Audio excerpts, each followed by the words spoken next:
That morning, Laura had to stand still for a long time while Ma unwound her hair from the cloth strings and combed it into long curls. Mary was already sitting primly on a chair with her golden curls shining and her china blue dress fresh and crisp. Laura liked her own red dress, but Ma pulled her hair dreadfully, and it was brown instead of golden, so that no one ever noticed it. Everyone noticed and admired Mary's. There, Ma said at last, your hair is curled beautifully, and Lottie is coming. Run meet her, both of you, and ask her which she likes best, brown curls or golden curls. Laura and Mary ran to the door and down the path, for Aunt Lottie was always at the gate. Aunt Lottie was a big girl, much taller than Mary. Her dress was a pretty pink, and she was wearing a pink sunbonnet. Which do you like best, Aunt Lottie? Mary said. Brown curls or golden curls? Ma told us to ask. Laura waited to hear what Aunt Lottie would say, and she felt miserable. I like both kinds, Aunt Lottie said, smiling, and she took Laura and Mary by a hand, and one on either side, and they danced along to the door where Ma stood. The sunshine came streaming through the windows into the house, and everything was so neat and pretty. The table was covered with red cloth, and the cook stove was polished, shiny black. Through the bedroom door, Laura could see the trundle bed put in its place under the big bed. The pantry door stood wide open, giving the sight and smell of the goodies on the shelf. And Susan the cat came purring down the stairs from the attic, where she had been taking her nap. It was so pleasant that Laura felt so happy and good that no one would ever have thought that she could be as naughty as she was that evening. Aunt Lottie had gone, and Laura and Mary were tired and cross. They were at the woodpile gathering a pan of chips to kindle the fire in the morning. They always hated to pick up chips, but every day they had to do it. Tonight they hated it even more than ever. Laura grabbed the biggest chip, and Mary said, I don't care. Aunt Lottie likes my hair best. Anyway, golden hair is lots prettier than brown. Laura's throat swelled tight, and she could not speak. She knew golden hair was prettier than brown, and she couldn't speak, so she reached out quickly and she slapped Mary's face. Then she heard Pa come. Come here, Laura.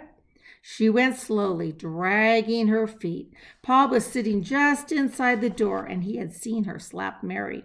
You remember, Pa said, I told you girls, you must never strike each other. Laura began, but Mary said, that makes no difference, said Pa. It is what I say that you must mind. Then he took down a strap from the wall, and he whipped Laura with the strap. Laura sat in the chair in the corner, and she sobbed. Then she stopped sobbing. She sulked. The only thing in the world to be glad about was that Mary had to fill the chip pan all by herself. At last, when it was getting dark, Pa said again, come here, Laura. His voice was kind, and when Laura came, he took her on his knee and hugged her close.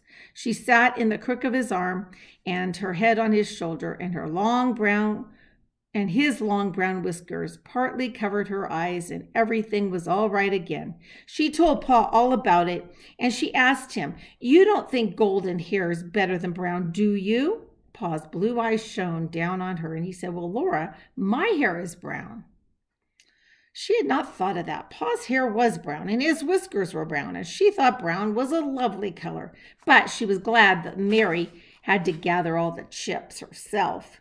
In the summer evenings, Pa did not tell stories or play the fiddle. Summer days were long, and he was tired after he had worked all day in the fields.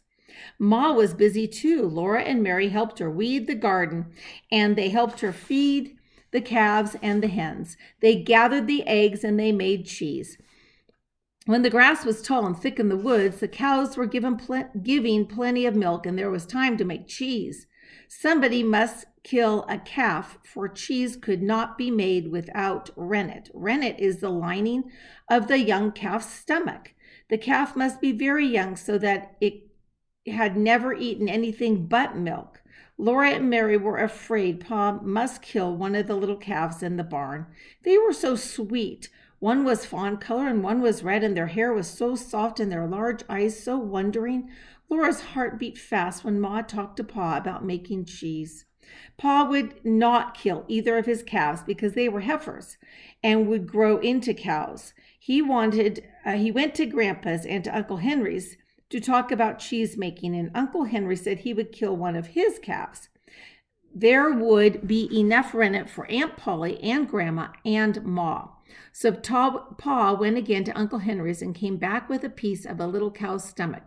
It was like a piece of soft grayish white leather, all rigid and rough on one side. Then the cows were milked at night. Ma set the milk into pans, and in the morning she skimmed off the cream to make it into butter. And then when the morning milk had been cooled, she mixed it with skim milk and set it on the stove to heat. A bit of rennet tied in cloth was soaked in warm water.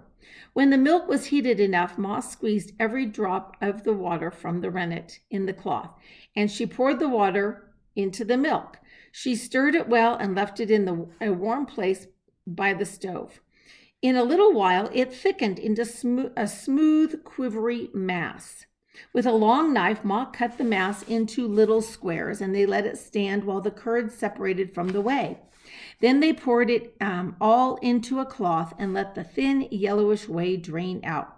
When no more whey dripped from the cloth, Ma emptied the curd into the big pan and salted it, turning it and mixing it well. Laura and Mary were always there helping if they could. They loved to eat little bits of the curd. When Ma was salting it, it squeaked into their teeth. So I think you've had squeakers before at Hilmar Cheese, right? Under the cherry tree outside the back door, Pa had put the board to press the cheese on. He had cut 2 grooves the length of the board and laid the board on blocks, one end a little higher than the other. Under the lower end stood an empty pail. Ma put her wooden cheese hoop on the board, spread it clean, wet cloth all over the inside of it, and filled it heaping full of chunks of salted curd. She covered this with another clean, wet cloth and laid on top of the round board. All day long, the round board settled slowly under the weight of the rock, and they pressed out and ran down the grooves of the board into the pail. So here they are making their cheese and putting it in and letting... Next morning, Ma would take out the round, pale yellow cheese as large as a milk pan. Then she made more curd and filled the cheese hoop again. Every morning she took the new cheese out of the press and trimmed it smooth. She sewed a cloth tightly around it and rubbed the cloth all over with fresh butter. Then she put the cheese on the shelf in the pantry. Every day she wiped every cheese carefully with her wet cloth and rubbed it all over with fresh butter once more, and then laid it down on its other side. After a great many days, the cheese was ripe, and there was a hard rind all over it. Then Ma wrapped each cheese in paper and laid it away on a high shelf. There was nothing more to do with it but eat it. Laura and Mary liked cheese making. They liked to eat the curd that squeaked in their teeth, and they liked to eat the wedges. Ma pared off the big round yellow cheese to make them smooth before she sewed them up into the cloth. Ma laughed at them for eating green cheese. The moon is made of green cheese, some people say, she told them. The new cheese did look like around a moon when it came up from behind the trees, but it was not green, it was yellow like the moon. It's green, Ma said, because it's ripened. It hasn't ripened yet. When it's cured and ripened, it won't be as green. Is the moon really made of green cheese? Laura asked, and Ma laughed. I think people say it because it looks like green cheese, she said, but appearances are deceiving. Then, while she wiped off all the green cheese and rubbed them with butter, she told them all about the dead, cold moon that was like a little world on which nothing grows. The first day Ma made cheese, Laura tasted the whey. She tasted it without saying anything to Ma, and then Mom turned around and saw her face. Ma laughed. That night, while she was washing the supper dishes, Mary and Laura were wiping them, and Ma told Pa that Laura had tasted the whey and she didn't like it. You wouldn't starve to death on Ma's whey like old Grimes did on his wife's, Pa said.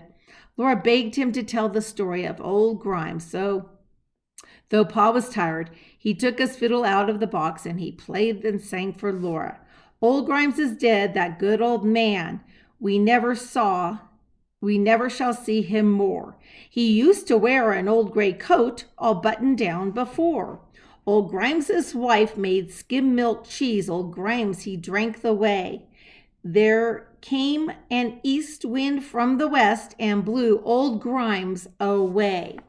So what they're saying is, there he is. He was so thin because he ate the whey. There you have it, said Pa. She was a mean, tight-fisted woman. If she hadn't skimmed off all the milk, a little cream would have run off in the whey and old Grimes might have staggered along, but she skimmed off every bit of cream, and poor old Grimes got so thin the wind blew him away. Then Pa looked at Ma and said, nobody'd starve to death when you're around, Carolyn. Well, no, Ma said. No, Charles, not if you were there to provide for us. Pa was pleased. It was all so pleasant, the doors and the windows wide open to the summer evening, the dishes making their cheerful sounds together as Ma washed them, with Mary and Laura helping. After a while, he said, I'm going over to Henry's tomorrow, Carolyn, to borrow his grubbing hoe. Then those sprouts are getting waist high around the stumps in the wheat field. A man just has to keep everlasting at it, or the woods'll take back the place. Next morning, he started to walk to Uncle Henry's, but before long, he was hurrying back, hitching the horses to the wagon, threw his axe and 2 wash tubs and a wash boiler and all the pails and the wooden buckets there were. I don't know if I'll need them at all, Carolyn, he said, but I'd hate to want them and not have them. Oh, what is it? What is it? Laura asked, jumping up and down in excitement. Ooh, Pa's found a bee tree. Maybe he'll bring home some honey. It was noon before Pa came driving home, and Laura had been watching him, and she ran out to the wagon to see if it stopped by the barnyard, but she couldn't see into it. Pa called, Carolyn, if you'll come take this pail of honey, I'll go on hitch. Ma came out to the wagon, disappointed. She said, well, Charles, even a pail of honey is something. Then she looked into the wagon and she threw up her hands, and Pa laughed. All the pails and buckets were heaping full of dripping golden honeycomb. Both tubs were piled full. So was the wash boiler. Pa and Ma went back and forth carrying 2 loaded tubs and the wash boiler and all the buckets of pails into the house. Ma heaped a plate high with the golden pieces and covered all the rest neatly with cloths. For dinner, they all had as much of the delicious honey as they could eat, and Pa told them how he found the bee tree. I didn't take my gun, he said, because I wasn't hunting, and now it's summer, there wasn't much danger of meeting trouble. Panthers and bears are so fat this time of year that they're lazy and good-natured. Well, I took a shortcut through the woods, and I nearly ran into a big bear. I came around a clump of underbrush, and there he was, not far from me as from this room. Across the room. He looked around at me, and I saw I guess he saw I didn't have my gun. Anyway, he didn't pay any attention to me. He was standing in front of a big tree. Bees were buzzing all around him. They couldn't sting through his thick fur. He kept brushing them away from his head with one paw. He stood there watching him, and he put the other paw in the hole in the tree and drew it out with dripping with honey. He licked the honey off his paw and he reached in for more. By the time I found me a club, I wanted that honey myself. So I made a great racket, banging the club against the tree and yelling. The bear was so fat and full of honey that he just dropped on all fours and he waddled off among the trees. I chased him some distance and got him going fast away from the bee tree, and then I came back with my wagon. Laura asked him how he got the honey away from the bees. Well, that's easy. I left the horses back in the woods where so they wouldn't get stung, and then I chopped the tree down and split it open. Didn't the bees sting you? No, said Pa, bees never sting me. The whole tree was hollow, filled to the top with honey. The bees must have been storing honey there for years. Some of it was old and dark, but I guess I got good enough clean honey to last us a long time. Laura was sorry for the poor bees. She said, they worked so hard and now they won't have any honey. But Pa said there's lots of honey left for the bees, and there's another large hollow tree nearby into which they can all move. He said it was time that they had a clean new house. They would take that old honey he had left in the old tree and make it into fresh new honey and store it in their new house. They would save every drop of the spilled honey and put it away, and they'll have plenty of honey again long before winter comes. And that's the end of summertime. The next one, chapter 11, is called Harvest. So I hope that next Wednesday you can set time aside to go get your Chromebook, and Monday you'll be ready to start some lessons because it's been a while. Make it a great day or not. The choice is always yours, and I hope it's a good one. Have a good one.